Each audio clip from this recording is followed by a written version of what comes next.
that lead. Hikaru Nakamura, just when it looked like a mortal player might tilt, he shows his superpowers.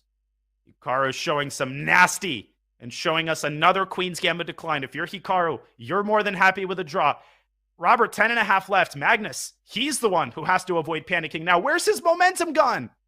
It's out the window because Hikaru Nakamura stole it. And we have over 150,000 people watching on Twitch and on YouTube. Welcome to the biggest party on this Sunday. Knight E4, played by Hikaru Nakamura, jumping in the center.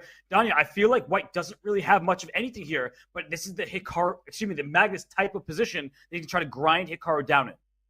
And it's what Magnus was unable to get the last couple of games, the last couple of losses. He's gotten back to what makes him the most comfortable. Positional maneuvering games. He's got a clear advantage here. And at this point, he's got exactly zero room for error. And he's in rook a2, rook a1. At some point, through an a takes b5, can toss in knight c5. Any moment, you have a clamp on the queen side. But Hikaru, with 53 seconds left, he's moving so quickly and just honestly very well. And I think Magnus just can't match him on the speed. And Hikaru consciously adjusting his speed. He's getting faster and faster. He's putting pressure on Magnus's clock. And here we go with this again. More counterplay on the king side. More of a time advantage. Knight f6, e4. Oh, bishop f3. So you want to give your bishop for the knight. Bishop c8, hitting the h3 pawn. You got to move your king out the way. He doesn't. The c6 is hanging. So he's and f7. And f7. So you have to be very careful. Black. If you take on e5, d5, the c6 pawn is loose. So it's tactical solution by Magnus Carlsen. And Magnus is more than happy to give up a pawn if it means a queen trade. If he can get rid of that kingside pressure, he will breathe a major sigh of relief. He's eliminating some pieces, but here comes Hikaru again. Great moves from Hikaru. Knight b2. I like that move from Magnus. King safety is paramount. The e1 square now covered. Knight d2. Is there like a rook b7 at some point? Oh, well, there's a queen takes f2 tactic. We saw that in the first game. But Magnus, again, forcing the queen trade, or at least he's trying to. Yes, because the endgame looks terrible for Black. That's not a bishop on b7. It's a big pawn. It is, and it can't move away because then White will have full control of the 7th rank and knight d3. Magnus making moves. Or knight e5 bishop even. c8. Yeah, it's so not over yet. There's rook a1. Queen c1, queen h6 made sense. Okay, he wants to trade rooks. Whoa, rook b8? No, the bishop on f3 is loose. Taking knight e5 deserves attention. It is played. Rook a6. Oh, and if you take on e5, d into the c6 pawn will fall. Bishop takes d5 is another threat, and c6 is hanging directly. But Hikaru can throw in h3 at some point. If he can make this messy, he's had the edge in time scrambles all match long. This is what it all comes down to. Here we go. Oh taking my gosh. Queen c6.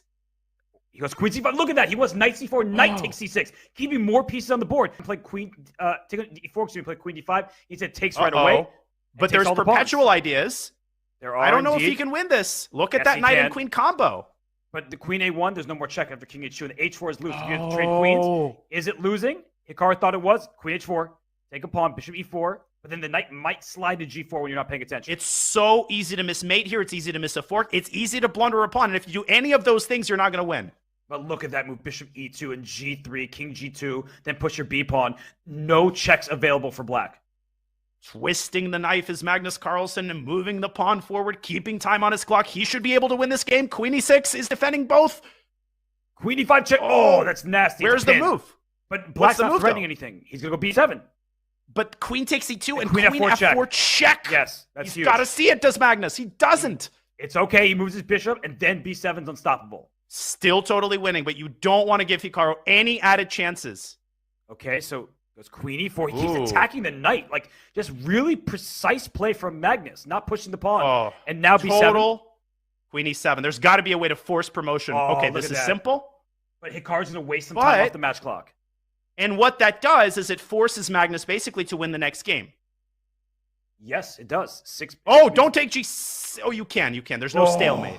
It was close, though. Scared both of us. It was very close. And don't pre-move. You might stalemate by accident. Yes. But no stalemates available here.